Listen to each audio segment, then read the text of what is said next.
Walls open చేయండి. Total wall ఉంటుంది అక్కడ, ఆ వాల్ టైట్ చేయండి. ఆ టైట్ చేయడానికి కూడా చాలా మందికి టెన్షన్. అరే టైట్ చేస్తే లోడ్ పడుతుందేమో, వాటర్ ఏదో వాడక చేస్తే ఎరువులు కొడుతున్నారు. ఏమీ టెన్షన్ లేదండి. ఇది టైట్ చేయండి. 1 గంట 20 నిమిషాల్లో మీ ఎరువు వెళ్ళిపోవాలి.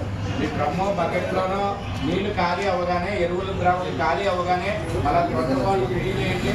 వాల్ బంద్ చేయండి. వెంచరీ వాళ్ళు 10 నిమిషాలు 1/2 గంట నీళ్ళు ఇవ్వండి. ఎరువులు వెళ్ళిన తర్వాత 10-15 నిమిషాలే నీళ్ళు ఇవ్వండి. దాని తర్వాత ఆ రోజుకి ఆ వాల్ వేరే వాల్స్ ఓపెన్ చేసుకోండి.